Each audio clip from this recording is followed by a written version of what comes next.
Make sure you let me know if you can hear me. Oh, good, perfect. Somebody can hear me. All right, so I am going to get started again. My screen right now is so frozen, but oh, there I go. I think I have too many things open. If it's jumpy, please forgive me again. This is technology for you. But we are going to start over. My name is Kama. Thank you so much for joining my online real estate seminar. I am excited about it because this is something that I absolutely love to do. I love to speak. For many of you that know, I love to educate and help others get into their dream, and that is the purpose of me being into real estate. I've been in real estate and been a realtor for the last 9 years, and you're going to understand the difference between a realtor and a real estate agent and why it's important that you use a realtor versus a real estate agent, because there is a difference. Again, the purpose of the seminar is to educate you on home buying, home selling. There's some people that are investors that I know that are watching, and you deal with buyers, you deal with sellers. You may or may not be in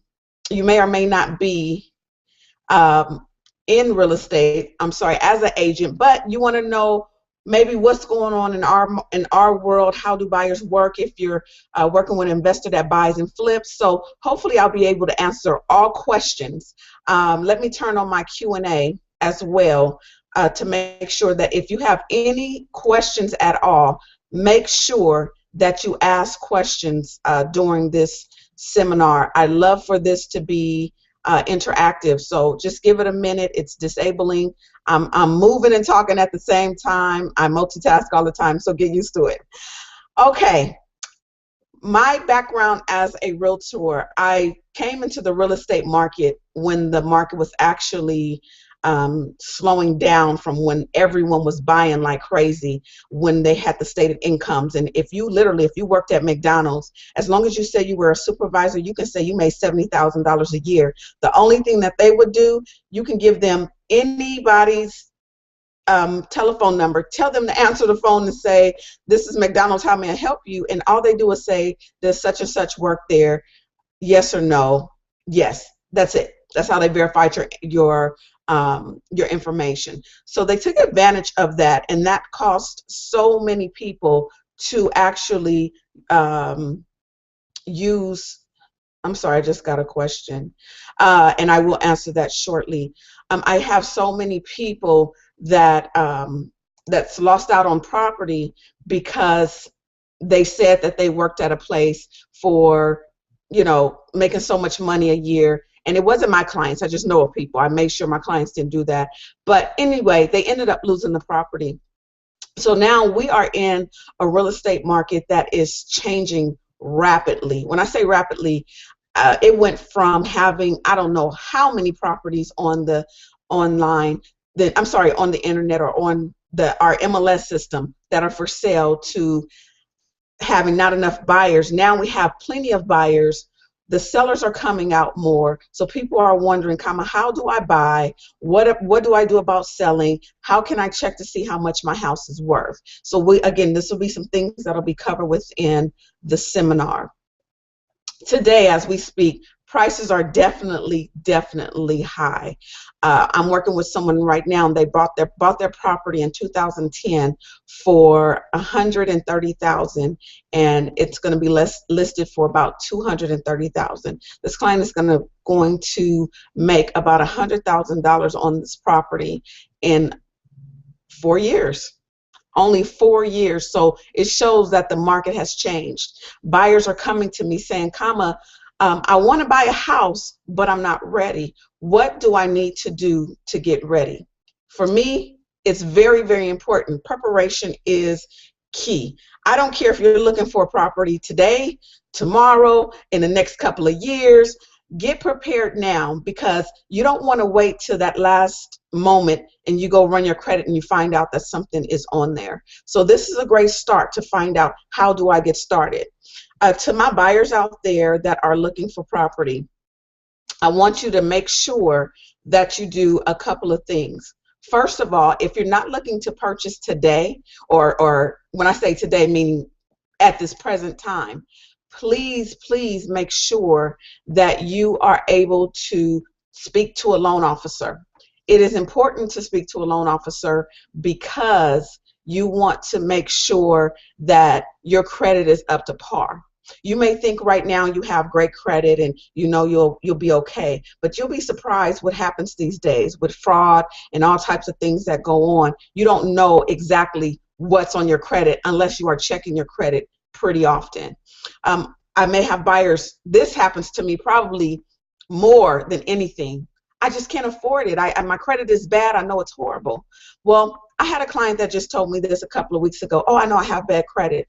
I said, well, talk to a lender first, at least. Don't go by what you think. Go by what you actually know, and talk to a lender so that they can pull your credit and see if you qualify or not. So they were able to get their credit pulled, and they're pre-qualified, and they were shocked. But again, you don't know unless you try. So now we're in process of getting all the paperwork together so we can make this client pre-approved so that we can go out and look at a property. Now, while we're talking about being pre-approved and pre-qualified, you need to understand that there is a difference. Pre-qualified is me just calling up a lender stating, hey, I want to purchase a house. Here's my social security number. This is how much money I make a year. So help me out. Well, it doesn't work like that. If they run your credit, everything looks good, you're only pre-qualified. They have to verify your information. If your loan officer is not verifying your information and they're issuing you a pre-approval letter, you need to question that. You want them to make sure that they are checking exactly what you said. Yes, you know you're telling the truth, but sometimes you may say, hey, last year I made $100,000. But your tax returns, because say you're a 1099 and you did all these write-offs, your tax returns are now stating, hey, I've only made $60,000 or $30,000 because you wrote off the barn. So you have to be very careful, and you want to make sure that they test when you go, so that when you go out, you're pre-qualified or pre-approved for the correct amount. So that's very important. For those of you that your credit is not that good, why not start with the lender? Let them run your credit. They give you your credit scores, let you know what needs to be done. A good lender, which I do have on hand, a good lender, a great lender is going to be able to say, hey, this is what needs to be done in order for you to receive. I'm sorry, I want to turn on my Q&A if anyone has questions. This is what needs to be done in order for you to get pre-qualified. Right now, I'm working with a client that needs to be pre-qualified. However, they want to wait for 4 months. And I said, no, don't wait. Just see what's going on now, because 4 months will come, and that 4 months, if something is wrong, can turn into another 3 months, 6 months, year, what have you, because it can be something huge, it can be something small. Another thing that seems to come up too is people that are getting pre-qualified and they have some old bills and they decided that they wanted to do their credit on their own before they talk to a lender. So let's just say that you went and you had a collection that was from 5 years ago or 6 years ago, and it's about to fall off your credit, and you go and pay that bill. Now that particular bill that was in collections is going to come up now as paid collections, but then it's going to probably, from what I'm told, because I'm not the credit expert, it's going to make your credit score actually come down now, because now it's shown as a new debt rather than an old debt. So again, you want to make sure you talk to the professionals. And I'm going to make this PSA, this public service announcement. Stop listening to the news. Please, I beg you, please, stop listening to the news. They are not realtors. They do not sell real estate. They listen to different things. They gather information together, and then they present it, just like with the tabloids. Sometimes they're not always correct. Please listen to a realtor. I had one of my clients, and I love her dearly. I had to tell her, I said, look, stop listening to them. Because soon as I came to her house, the first thing she said was, I heard that I can't get qualified for a house and nobody can get qualified because of the changes. And I said, no, don't do that, because you're killing my business. People are getting qualified. People are able to purchase properties. It's possible. Believe me, it's possible. So stop listening to the news. They're not always accurate. Make sure you talk to a realtor. And if you have questions for me, I love to answer questions. I don't care if you're looking to purchase tomorrow, you're looking to sell tomorrow, or in another year or two, whenever. Just ask questions. That's where I get all my knowledge from, is when I get the frequently asked questions. So please feel free to answer any questions. Before I continue on, I do notice that my event page is not coming up, or my question and answer page is not coming up. However, you can leave a question on my Google Plus, or you can leave it in the event page on Facebook, and I'll be sure to answer the questions to the best of my ability. So I'm just looking to see if I have any questions as I continue to go on. Right now, buyers are looking for properties. We're looking to get pre-qualified. My lenders made a mention in a meeting we had a couple of weeks ago. The sky is not falling. It is not impossible for you to purchase a house. So the question is, what do I do to purchase a property? What are the proper steps? Well, again, you're starting perfectly for starting here, getting educated on the process. What I do, which I like people to come to me first, I send you over to a licensed loan officer that I am familiar with, someone that I know will close the deal, someone that I know is not shady. What they will do will run your credit, check all your information, get some information from you about, how much you make, and information who's going to be on the loan. They gather the information. If you are pre-approved, they turn you right back over to me. Now it's the time to go out and look for a property. Now, there are some things that you have to have in mind. People, again, a question comes to me is, how much money do I have to have? I don't have a bunch of money. I only have this, I only have that. Well, down payment right now is only 3.5% with FHA. They do have down payment assistance programs. Currently, there's a couple in California that I know of, and there's, I'm sure, others in other states, but they have where they would actually do 0.5% down. So if you're purchasing a property for $100,000, normally it'll be 3.5% of that, which would be about $3,500. And guess what? You only have to pay 0.5%, which is about $500. If I'm not mistaken, it's about $500. I know it sounds small, but I had a client like that. He only had to come in with about $1,000. And if, and only if, don't say comma said, this will happen for sure. If and only if the seller has enough equity, you can even ask if they will pay for your closing cost.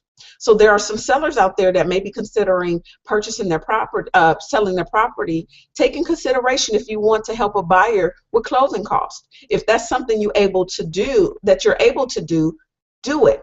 Somebody may have done it for you, so you're able to return a favor if you're in that position. Everybody is not in that position. A lot of us need that, every dime that we can get. So I don't want to put that pressure on you, but if you can help with that. That way you can get a new buyer into a property for 0.5% down.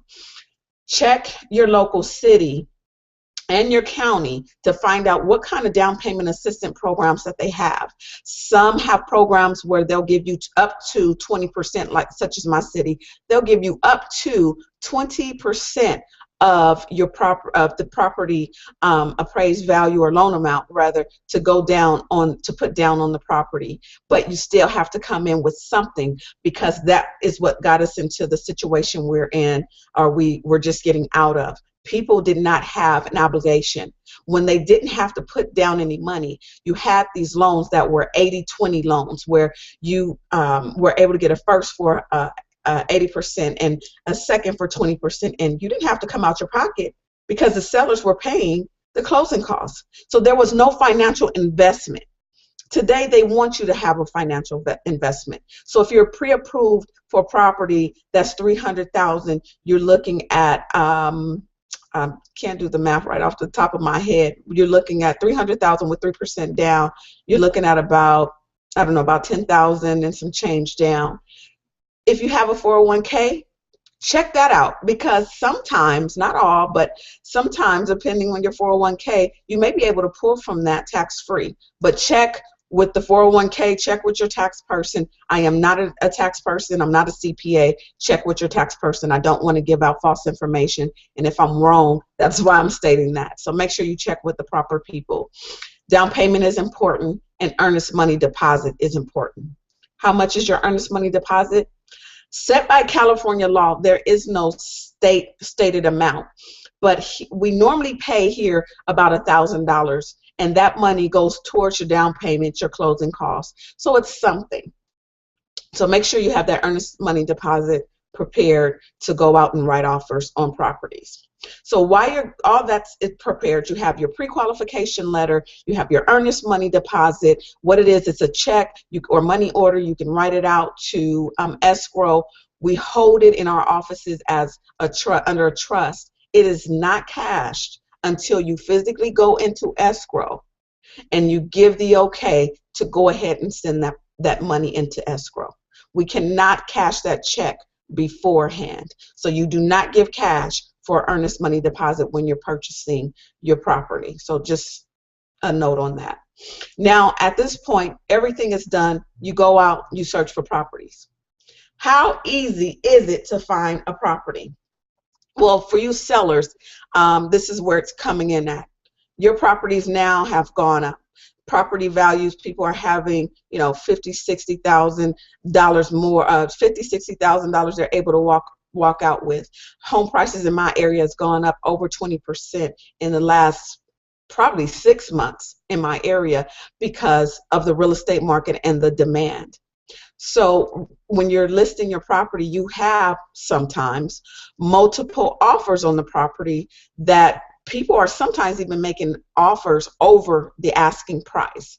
And the hard thing about that we're dealing with right now is that we are saturated with investors. Investors are buying properties. They're mainly looking for properties that are distressed. So sometimes they go over if they do their numbers correctly, which I will be doing a seminar on investors as well and how to invest within the next few weeks. Anyhow, they look for a certain property. So if a property looks like it's a little distressed at about $150,000, just be aware that the chances of you getting that property are pretty slim, because they're either going to go over a little bit and they're going to pay cash. So that makes a difference. So it makes it a little hard for buyers to buy a property. I will not sugarcoat anything for anybody. I'm going to keep it real. I love to sell real estate. I love to make money, but I want people to understand the market that we're dealing with today. You may not find a property that same weekend you went out to look for a property. You may take a couple of months, a few months, because there's so many people out there buying. There's sellers out there selling. Standard sales, they're standing their ground. I tell my buyers, do not go in thinking that you are going to make an offer less than what the property is listed for. Be very careful with that. Unless the house has been on the market for weeks or months, be very careful about trying to lowball, is what we call it, trying to lowball your sellers. Sellers are looking to move. Some sellers are in a situation right now where they have equity. They're able to take it and run, and they may not be able to negotiate too much. Give an example. Last year, I closed a deal with a buyer rather. The seller had just purchased a property less than a year prior. They purchased the property in May of 2012, and they sold it in February of 2013 or put it up for sale. Well, they actually were able to net $100,000 in less than a year. $100,000 in less than a year. They didn't have room to negotiate too much because they had to pack up and leave and relocate. And I told my clients, do not lowball, because we don't know the situation. So you never know what somebody is going through. Yes, you can see, us as realtors, we can see, what's going on with them. But I tell people, don't look at their situation. That's their situation, and don't assume because they're getting $100,000 that means that you can go and start digging in their pockets. Don't think that way, and don't get upset because it's their money. Anyhow, that's just showing you what sellers are dealing with today. For you sellers out there that are looking to sell, you can do a short sale versus having to wait for more equity to come in your property. Let's just say you are on time with your property, you're paying your monthly payment every month, and you're not behind. But it's a stress on you. You see that, you know what, it's starting to get to where I'm going to either have to pay this or pay that. You are eligible to do a short sale. Yes, you can do a short sale. Or let's just say you want to purchase a house and you have a little money saved, they approve your short sale based on you being honest about your situation. There's a chance that as soon as you close escrow, you can buy another property, because that property maybe, you know, a little less than what you're paying, and it can help, but it has to make sense. It's not something it's that easy where somebody knows that they can afford the house and it's like, oh, well, Kama said I could short sale and go buy a property tomorrow. No, it's not that simple. Everything is being watched with a fine-tooth comb. I mean, they are going through everything with a fine-tooth comb. So be very careful. Try not to commit any kind of real estate fraud. I'm not about that life. I will not commit any kind of real estate fraud, because it's not worth my license, and I am a realtor and I work under ethics. So be very careful. But you are, as a seller, able to sell if you're still making payments and you see your property is still underwater. So that's something that is okay. Now, when you're looking out buyers for a short sale, basically a short sale is this: if you purchase a property, or someone purchased a property for $500,000 a few years ago, and because the market went down, the house today may be worth $300,000.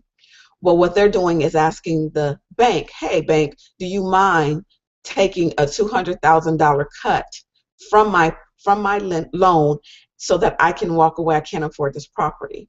And banks are saying yes. So that's what a short sale is. It's just paying less than what you owe on the property.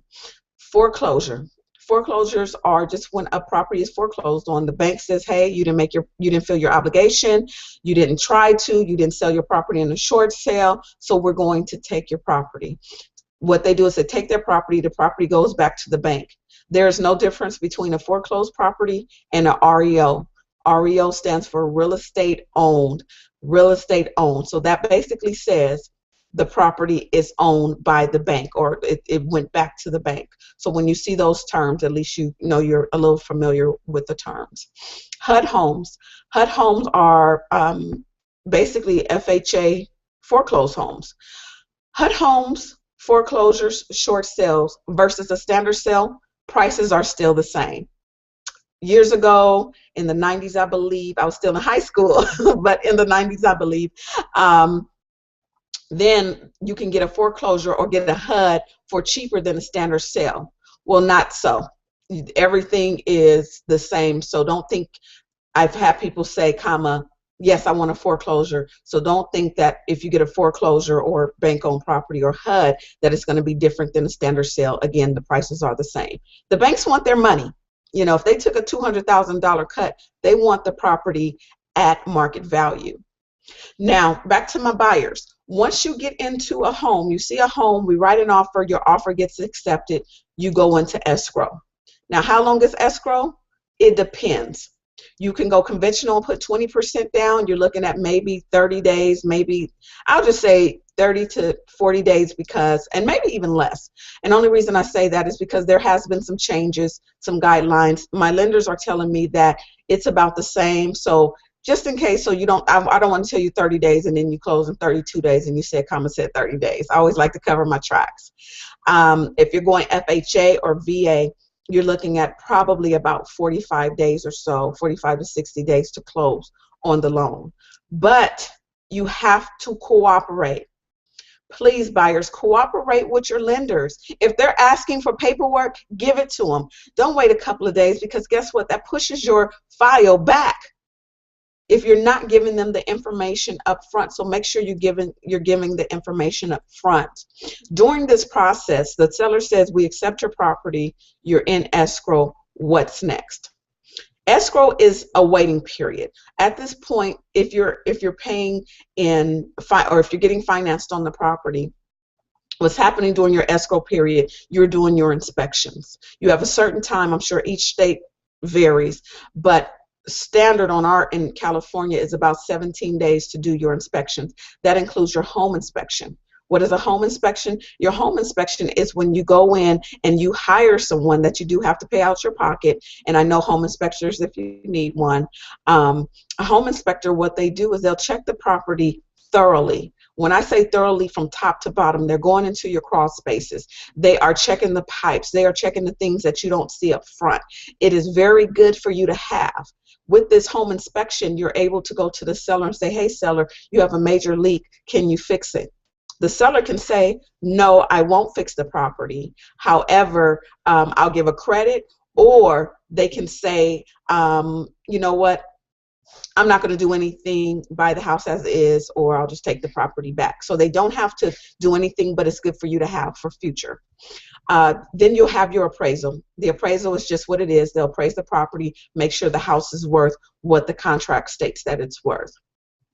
You can also do, if your house is on septic, you can do a septic check. There's different things that you do. So it's your inspection. You're checking all the paperwork that was given to you from the seller.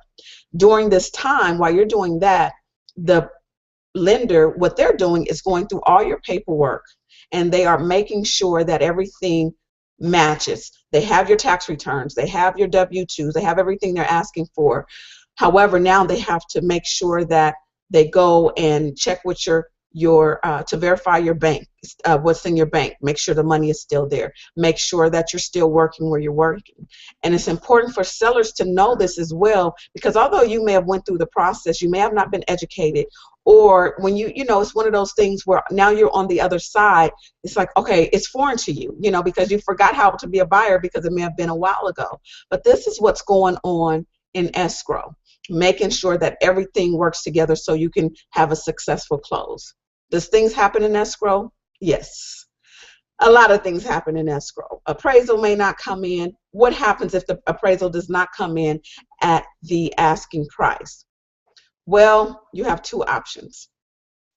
The first option is the buyer can come in with money to, actually you have three options. So the buyer can come in with money to pay the difference. That's the first option. The second option is the seller can say, okay, we'll just, whatever market value is, we'll go with that.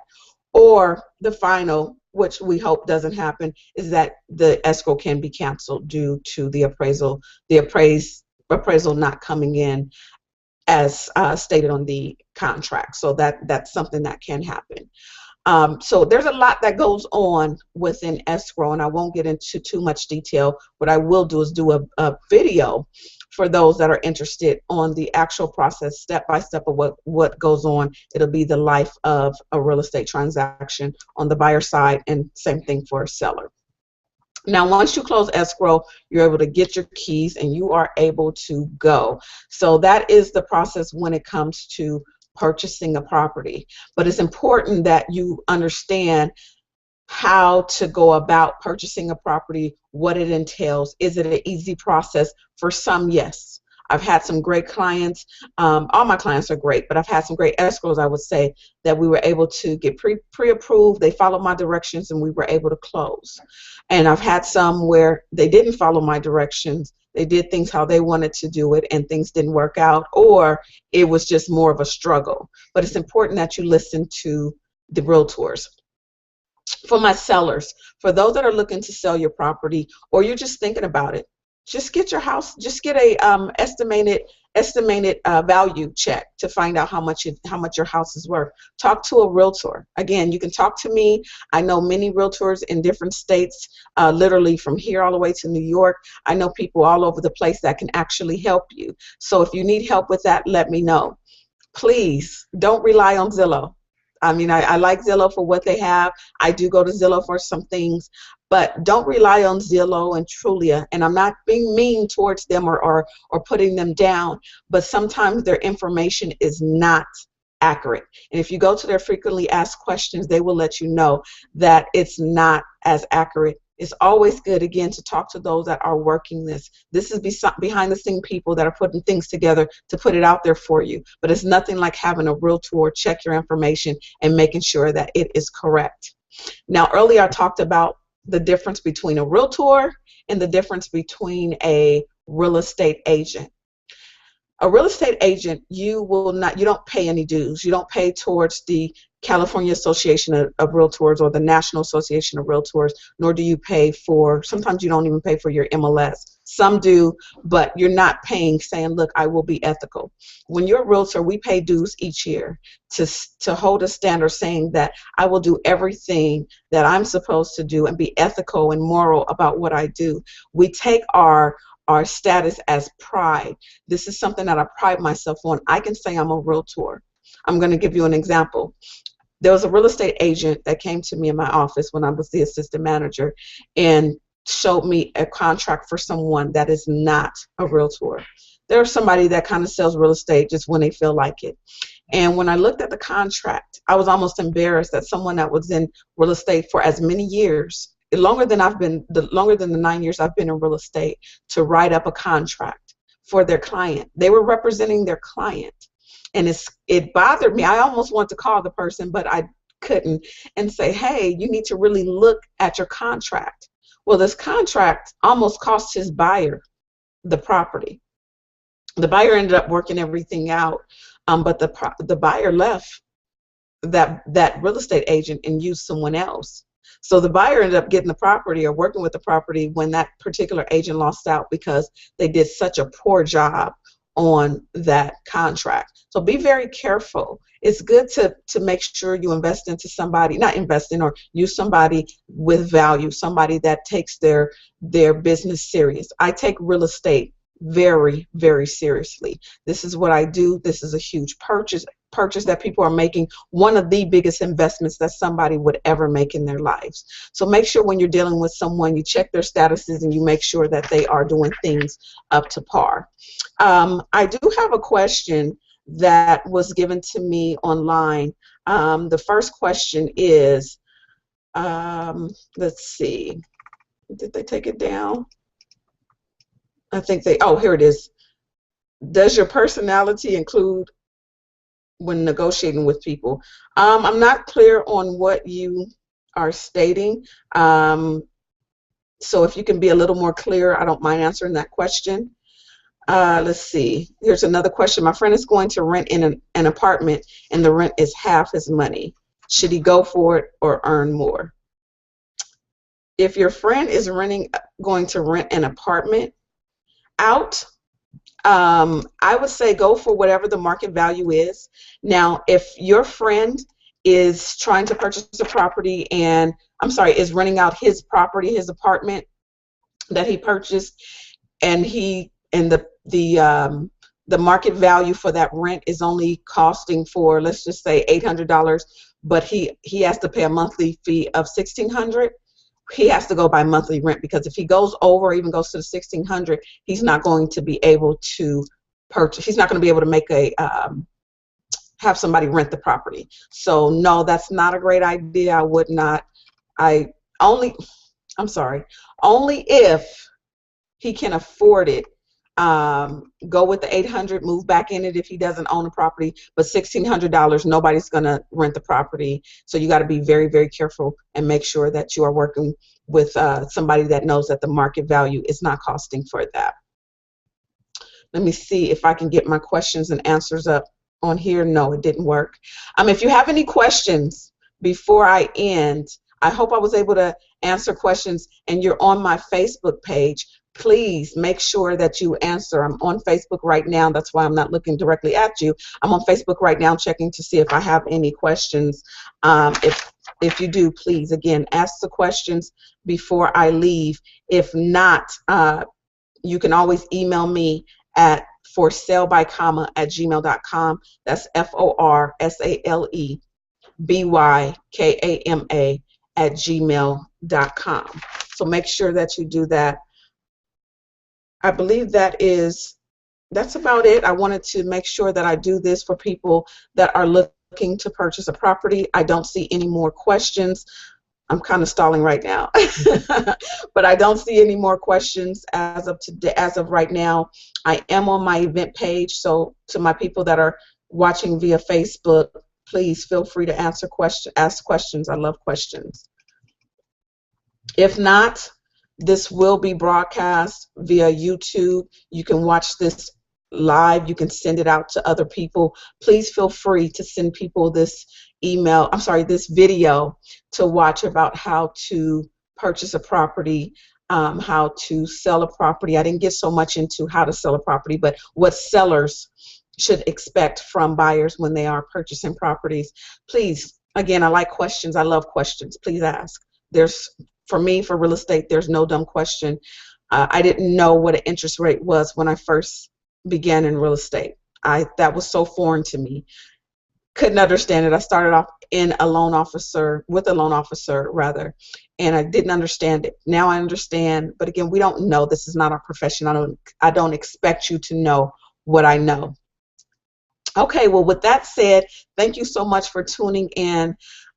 I appreciate you. I know we had some problems going in in the beginning. I had to start over, but thank you so much for holding on and being patient. This will be put out there for recording. For the recording will be put out there. If you want to contact me, you can again email me at forsalebyKama. That's FORSALEBYKAMA@gmail.com. I am on social media under Kama Speaks, so that's on Facebook, Twitter, Instagram, Pinterest, all under Kama Speaks. I also do an online talk show. I am a talk show host, and I do this every week, sometimes twice a week, but at least once a week. I have 2 shows coming up this week, so make sure you check it out.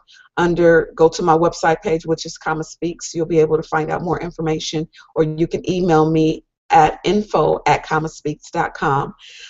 Send your friends to me. I love referrals. Make sure you inbox me about if you have somebody that's looking to buy and sell.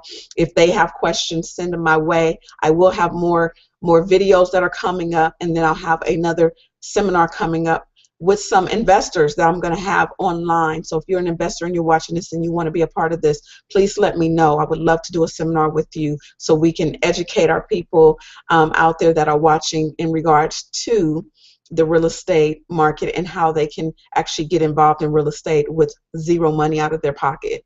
So thank you for tuning in. Thank you for listening to Kama Speak. If you're looking for me to come to a group to speak, I not only speak on real estate, I have several topics that I speak on. I talk about pursuing your passion. If you're looking to eventually get off that job, I'm working on a seminar where you can come and I can help you get that idea off the ground, so get you prepared to get off that job and go after your passion. So I do a ton of things. I look forward to speaking to you all. Thank you again for tuning in. Make sure you visit my website, which is kamaspeaks.com. Again, that's kamaspeaks.com. Until then, you have a great weekend. Enjoy it, relax, and you will hear from your girl Kama soon. Have a good one.